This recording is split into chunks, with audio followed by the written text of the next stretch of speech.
أقوى مسا يعني أهو وصلنا له أخيرا يعني.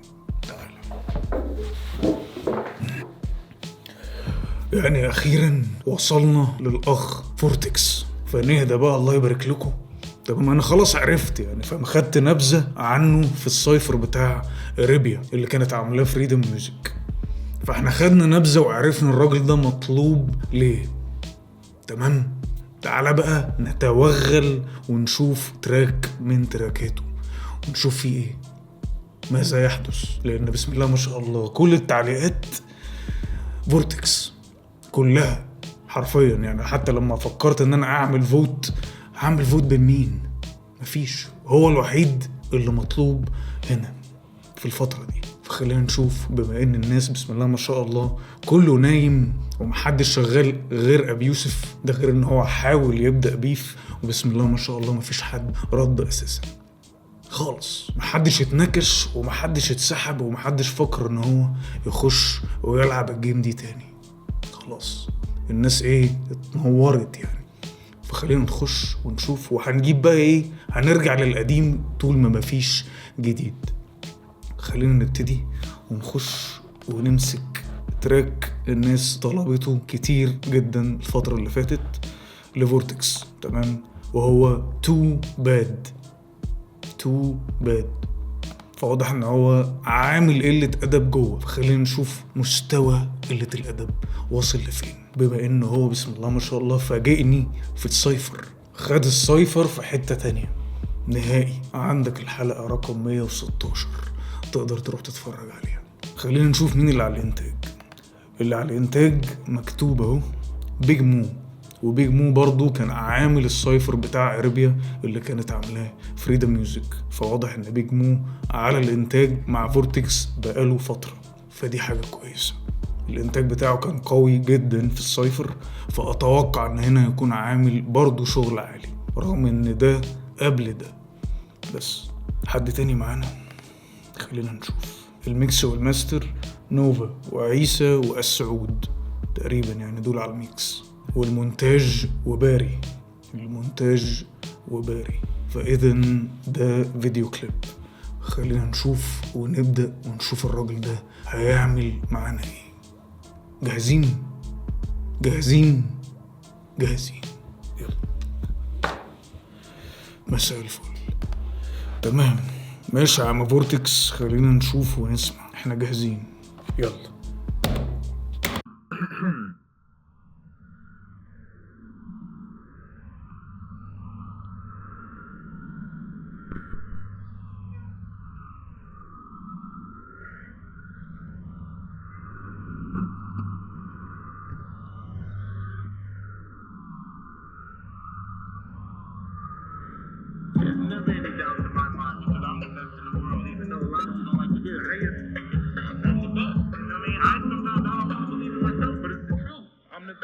وواضح ان الفيديو كليب متصور في الدنيا، تمام، يعني هو جاي من الكويت ومصوره في الدنيا مصر. ده شيء جامد، مأجر ميكروباص ولا مؤاخذة ومصور فيه.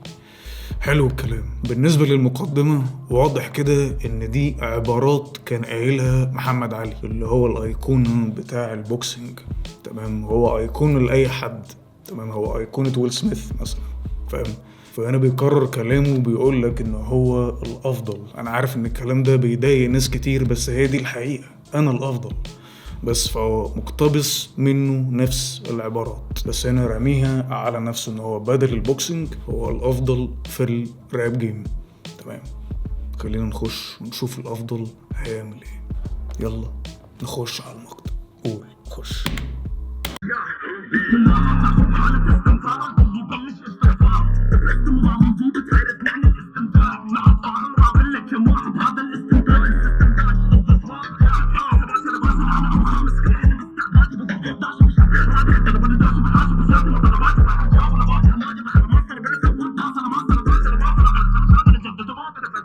احنا فعليا محتاجين ناخد نفس، انا نفسي راح. ايه يا فاجر ده، هو انت كل مرة هتعمل فينا كده؟ طب احترم طيب المنطقة اللي انت واقف فيها، مش كده؟ يعني برضو في رابرز برضو موجودة برضو في المنطقة يا اخوانا. في ايه؟ حد يخش عليه كده يفرجوا اي حاجة، اي حاجة. ايه المستوى ده؟ مستوى الاداء جامد فشخ، الدخلة قوية جدا، السويتش بتاع الفلوز قوي فشخ، مفيش بعد كده. طبعا انا ما لقطتش قوي بسبب اللهجة الكويتية، ولكن احنا هنحاول مع بعض ان احنا نوصل ونشوف ايه اللي اتقال. المستوى خيالي من اول دقيقة، دخلة وفلوز. خلينا نسمع الحتة دي تاني ونشوف، لازم ده يتسمع تاني. فورتكس على المستوى. قول.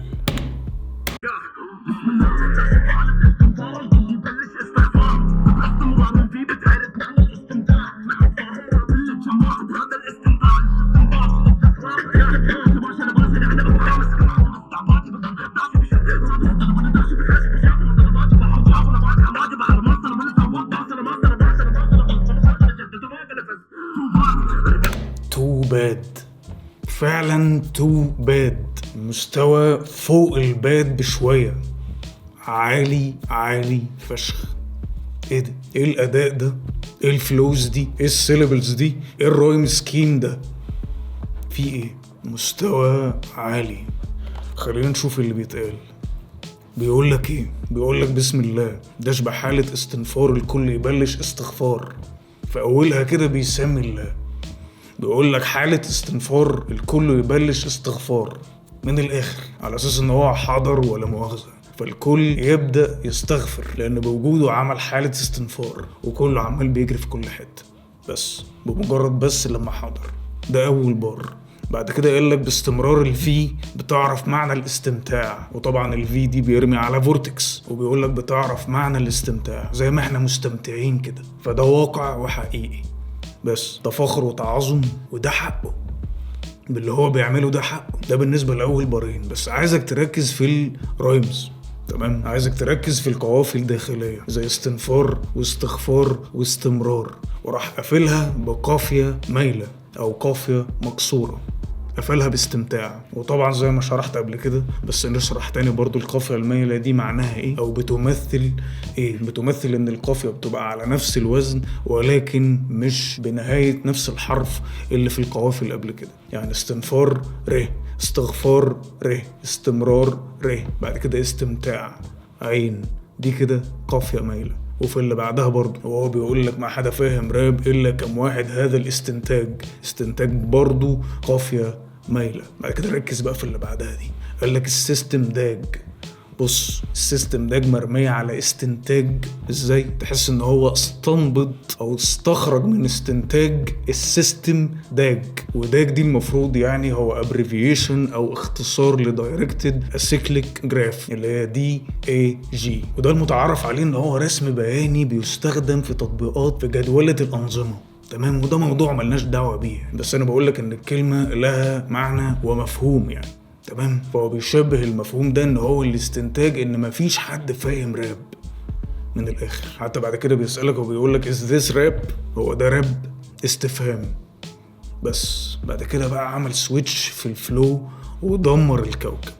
هنحاول نستنبط منه ما نستطيع. قال لك عسى ماشر يا باشا، ألعن أبو خامسكم حتى باستعباطي بضر، اللي هو حتى وهو مش مركز بيضر أخصامه. بعد كده قال لك داش أبي شر. المفروض على حد علمي داش دي اللي هي زيها عندنا لما بتقول على الحاجة ده كذا، فأنا بيقول لك داش كذا. غالبا أنا مش عامل دكتوراه برضو في اللهجة الكويتية، ولكن أدينا بنحاول. بس فهنا بيقول لك داش ابي شر، فهو بيقول لك ان هو ابو الشر من الاخر. رابي خطر. ركز في الرايم سكيم، ركز في المخطط بتاع القوافي. بص عامل ازاي. عسى ماشر يا باشا، قال لك ماشر وباشا. بعد كده قال لك وانا داش يابا نحاش بنشاطي مطر. انحاش دي اللي هي نحاش من قدامه، اوعى من خلقته السعادي. عشان ايه؟ بنشاطه مطر هتفرتكك. ركز. بعد كده قال لك واجب احر، جاوب ولا واجه امواج بحر. بص، بحر مع احر مع مطر وداش ونحاش وماشر وباشا وبضر وشر وخطر. فاهم التركيز في كتابة البارات عامل ازاي؟ جامد. بعد كده قال لك ماستر بالفلوات. بص، انا ماستر اباشر بماي سيلابلز، انا صامل جد انتو ماكو نفس. مفكوش نفس ولا مؤاخذة قصاد الراجل ده بالفلوهات بتاعته وبالبنشات وبالسيلابلز بتاعته. محدش يعرف يقف قدامه. بعد كده راح شدد لك واحدة شهيق كده وشفطنا كلنا. نخش ونشوف التو باد. انا غالبا انا شفت التو باد، معرفش بعد كده هشوف التو ايه، التو ساد بقى، هنحزن كلنا. جامد جامد راب من الاخر. قول يلا.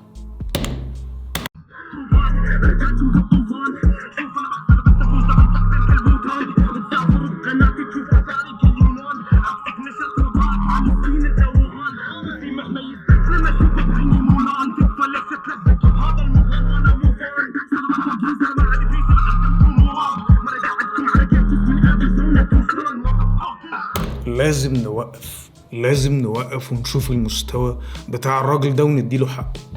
الأداء قوي فشخ، والاستمرارية في تنوع الفلو ده جامد. وبرضه مش تنوع الفلو وكلام على الفاضي، لا، في كلام قوي متقال. تعال أقولك، قالك تو باد أنا جايكم كالطوفان. هو فعلا جاي لنا كالطوفان برات. بعد كده قالك شوف أنا ما أخسر بس أفوز دبليو كبير كالوو تانج. جامد قوي فشخ. البار بيقولك ان هو عمره ما يخسر، وهو بيكسب دبليو كبيرة زي الوو تانج، زي فرقة الوو تانج الأمريكية المعروفة، اللوجو بتاعها معروف بدبليو كبيرة. فهنا بيرمي على الدبليو بتاعة الوين، تمام، ان هو بيفوز، وفي نفس الوقت رامي على فريق الوو تانج كنوع من الشاوت اوت، ان هو بيديهم تحية في التراك. فجامد فشخ. بعد كده قالك تسافر بقناتي تشوف آثاري كاليونان، وده برضو تشبيه جامد بيشبه أعماله في قناته اللي هي التراكات بتاعة الراب إنها لها أثر كاليونان زي تاريخ اليونان. فهنا بيقولك إن هو عنده تاريخ قوي جدا وله أثر. بعد كده قالك عكسك نشرت وبائك على الصين أنت ووهان دي المفروض لمؤاخذة يعني الجماعة بتوع الصينيين دي المنطقة اللي ظهرت فيها أول وباء كورونا، وحسبي الله ونعم الوكيل. بس فأنا بيقولك إن مفيش مقارنة بيني وبينك. أنا واحد تسافر في قناته تلاقي آثاره كاليونان، لكن أنت نشرت وبائك أنت ووهان، حتى ورا قايلك كورونا في الأدلبس. بس بعد كده قالك كلمة كده ما ينفعش إن احنا نقولها، تمام، وقالك مهما يستسلم أشوفه بعيني مولان. ويستسلم دي اللي هو إيه لمؤاخذة أغلبنا بنسمعها اللي هو يا زلمة، تمام، وزلمة هنا بمعنى رجل يعني. بس فهنا بيقولك مهما يستسلم، مهما يحاول يبقى راجل ولا مؤاخذة، هو شايفه مولان. ومولان ده المفروض يعني ان هو شخصية كرتونية لأنثى غالبا يعني، وقصته بتتمحور ان الأنثى دي ولا مؤاخذة دخلت الجيش مكان والدها، فهي تقمصت شخصية راجل. فهنا التشبيه قوي فشخ، ان هو بيقول له ان انت مهما تحاول تسترجل يعني، فاهم، زي ما احنا بنقول عندنا، هو شايفه أنثى ولا مؤاخذة من الآخر، ايا كان خصمه ايا كان اعدائه. بس بعد كده قالك تكفي ليش اتلزق بهذا الموهان وانا مو فان. جامد فشخ. بص، الموهان اللي هو شخص متهان، وهو مو فان، هو مش فان ليه، فهو هيتلزق له بناء على ايه. جامد. بعد كده سلامات يا القيز. يا القيز دي اللي هي المفروض يا الجيز، اللي هي جاية من او جي اللي هو اوريجينال جانجستا. فهنا بيقول لك سلامات يا الجيز انا ما عندي بيس، اللي قدمتوه مو راب. من الاخر اللي انتوا بتقدموه ده مش راب. ليه؟ لان هو ده الراب الحقيقي اللي احنا بنسمعه حاليا، هو ده الراب. الراجل ده بيقدم راب، لكن انتوا مش عارف بقى بتقدموا ايه، بليلة ممكن. فدي وجهة نظر الحاج فورتكس يعني في الايه الشباب واللي بيعملوه. بعد كده قال لك مال قعدكم على كاكتس من اريزونا تو سان، وهنا المفروض يقصد لمؤاخذة ان هو هيقعد اخصامه على الكاكتس. الكاكتس ده المفروض اللي هو الصبار ولا مؤاخذة، فهو هيقعدهم عليه، تمام، ويتوصى بيهم. ومنطقة اريزونا تو سان دي المفروض معروفة ان هي من المناطق الحر جدا واللي مشهورة بالصبار الغزير. بس فهو لا مؤاخذة هيجيبهم ويقعدهم على ايه الصبار بقى، انت فاهم بقى ايه متعة الصبار في القعاد عليه. بس فهو كده بيمسي على أخصامه. كده غالبا خلصنا المقطع الأول بنجاح. شغل مستوى في العالي. عاش يا عم فورتكس. نكمل. قول يا فورت.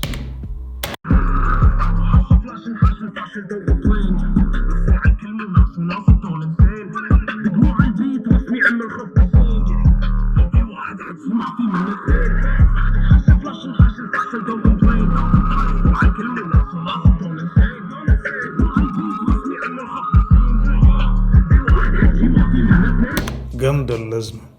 هوك بيتقال عليه هوك فعلا يعني. جامد ومدي غالبا شاوت اوت لبيج مو على البيت. قال لك صاحبي حاشا فلاش انحاش الفاشل. بص المالتي سيلابل، حاشا فلاش انحاش الفاشل، جامد فشخ. بعد كده رد وقال لك دون كومبلين، اللي هو من الاخر ما تقاكيش ما تشتكيش كتير ما دام انت فاشل يعني. بعد كده قال لك افصل على كل وناس الدون انسان، اللي هو من الاخر هيفصل على كل المجال، مش ناس وناس، الدون انسان. هو بيقول على نفسه ان هو دون يعني زي كريستيانو لا مؤاخذة رونالدو، وانسان اللي هو ايه مجنون. بعد كده زي ما بقول لك بيقول لك بجموع على البيت رسمي يعم الخوف بالسين، الفي واحد حجي ما في منه 2 فاكتس. جامد فشخ. بس بعد كده بيعيدها تاني، قوي جدا الاداء وحلو فشخ برضو الهوك. لغايه دلوقتي هو ماشي على المظبوط، وملاحظ برضو ان هو معاه القيادات في ظهره، وغالبا لمحت برضو سلومو. فهو معاه اليونج ومعاه راندر ومعاه سلومو، الشباب في ظهره. حلو الكلام ده. السعوديه والكويت يد واحده. جامد. نكمل ونخش على المقطع التاني. قول يابا خش. لما تفلس بتوقف رابع لقيت تصريب بفراش الموت. عارف شلون انا الدور تحت العالم تمديد اشحبوه ما احسن انا ضاحالة مجالك اكتئابه ما في نوبدي ومني تسمع صوتي فيه اوروبي بيرفكشنست فيني اوسيدي خدت جزءك بالكامل مو مضبوط اعتقد موسمي. جامد فشخ، مستوى فوق العالي. ايه يا ابني ده ما ترد عليا كده زي ما بكلمك. جامد فشخ يا فورتكس بجد. الاداء عالمي، الفلوهات كلها قوية، والفليبنج اللي هو بيعمله عالمي جامد. قال لك فات الفوت لما تفلس بتوقف راب، ودي معناها عميق جدا، ودي بتضرب في وش الرابرز اللي بيعملوا راب بفلوسهم، اللي هو لما بيبقى معهوش فلوس ما بيعرفش يعمل راب. ليه؟ هو بيعمل راب بفلوسه.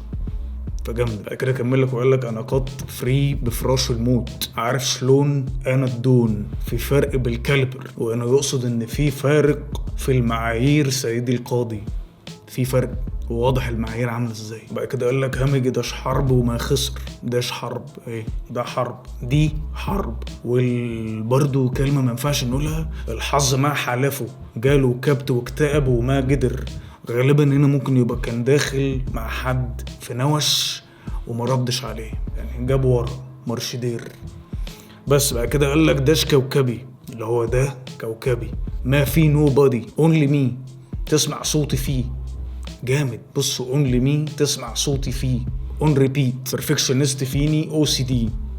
جامد. حتى في القفله بتاعه الرايم جامد كمعنى وكقافيه. والاو سي دي ده المفروض اللي هو الاوبسيسيف كومبولسيف ديس اوردر، وده انتشر الفتره اللي فاتت يعني، بقى فيه كلام ولغط عليه، وده معروف بالوسواس القهري ولا مؤاخذه، اللي هي الناس اللي عايزه تبقى كل حاجه مظبوطه، كل حاجه معدوله. بس فهنا بيقولك ان هو عنده حاله من البرفكشنست، وبيشبه نفسه ان هو عنده او سي دي. فهنا من الاخر بيوصف مدى تفوقه وجدارته في ان هو بيعرف يعمل الحاجة بمنتهى الاتقان، في الكتابة، في الفلو، في الفيديو كليب، في الرايم سكيمز، في كل حاجة. جامد باين يعني، فمن المستوى باين مش محتاج نكمل. مستوى في العالي.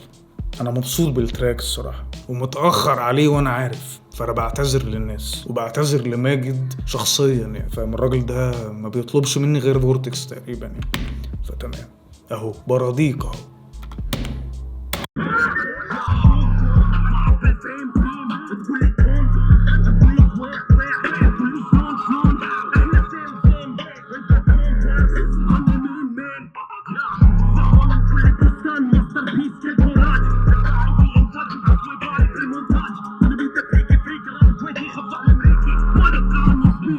انت لسه ما خلصتش يعني كل ده ولسه عندك تكنيكس في ايه المستوى ده؟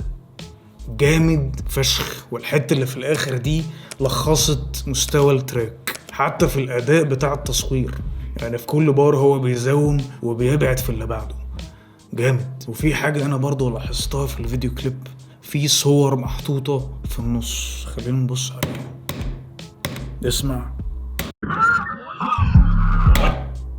جبتها. بيقولك this is an example, are you actually reading this؟ وبيشرح لك كلمة what، وهو رميلك على شوف برو، بعد كده بيرد بوات، تحسها ان هي سؤال وجواب. شوف برو وات، فهنا بيشرح لك كلمة وات، بيقولك asking for information specifying something، بعد كده مكمل. ركز اسمع. فيم، وهنا بيشرح لك الفيم اللي هو المفروض يعني شخص عنده شهرة، يعني بيقولك the state of being known or talked about by many people especially on account of notable achievements، اللي هو ان انت المفروض حاجات انت محققها فالناس بتتكلم عليك بسببها. بس فجامد. ده بيرد على الجزء بتاع البار ما احب الفيم فيم، قالك شوف برو وات، ما احب الفيم فيم، تقول لي دون دوس ترند. نبص عليها بقى، بص. وهنا بيشرح الترند، بيقول لك in a world full of trends I want to remain a classic. من الآخر هو عايز يفضل رابر حقيقي ملوش علاقة بالترندي ميوزك، فاهم ولا بيحصل يعني، فاهم. قال لك a general direction in which something is developing or changing، بس ده الترند، فهو مش عايز يبقى ترند. فهنا بيشرح لك في جزء من الثانية هو يقصد ايه، فجامد. اسمع. قال لك اقول لك واع عند الناس الكشحة. هنا بيقول لك واع بالكويتي نقولها لما نشوف شيء يلوع الجبن، وهنا بيشرح لك واع بالكويتي يقصدوا بيها ايه. جامد. نكمل. قول. قال لك فقول لي شلون هاو. شلون دي اللي هي زي هاو داز ات وورك المفروض، فهنا برضه حاطط لك سكرينه لهاو، بعد كده مكمل. هنا برضو رميلك على وين، بيقولك اسم استفهام للمكان مبني على الفتح. بس جامد، عجبني الصراحة الإيديتنج اللي موجود في الفيديو. نكمل. لا دي مش هينفع ان احنا نقول كومبارس، تمام. كومبارس بس، وهو المين خلاص احنا عرفنا ومصدقين اقسم بالله. بس بعد كده قال لك ظاهرة من كل بستان ماستر بيس كالكولاج. الكولاج ده المفروض اللي هو تجميعة الصور اللي احنا بنعملها في الانستجرام، دي بتتسمى كولاج. فهنا بيقولك ان هو اداك ظاهرة من كل البستان. الظاهرة ده اللي هو المفروض التراك اللي احنا بنسمعه حاليا، فدي ظاهراية من البستان بتاع كاريرو ولا مؤاخذة. بس بعد كده قال لك ابداعي بالانتاج يبعث وباري بالمونتاج، وهنا طبعا بيدي شاوت اوت لوباري لان هو اللي عامل المونتاج. فانا بيقول لك الابداع بتاع المونتاج ده خارج من الوباري. بس بعد كده قال لك قلمي وتكنيكي فريكي، اللي هو قلمه في كتابة البارات والتكنيك بتاعه فريكي مخيف. بعد كده قال لك رابي كويتي يخضع الامريكي، ما نتقارن يا زميلي. جامد فشخ، انا ما شفتش المستوى ده من فترة في العرب. جامد مفيش كده. نسمع اخر جزء. قول. خش.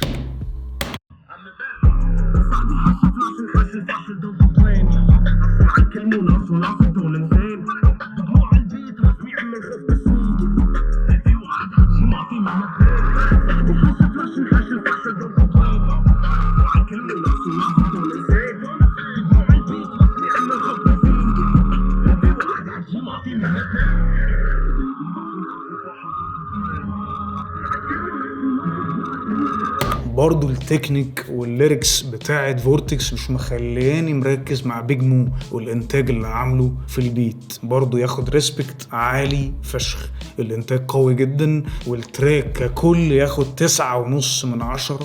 اداء عالمي من فورتكس، مستوى التراك في العالي. ولنا لقاء في اللي بعده ونشد مع بعض شوية. تمام. انتشار جميل. اللي بعده يا ابني، اللي بعده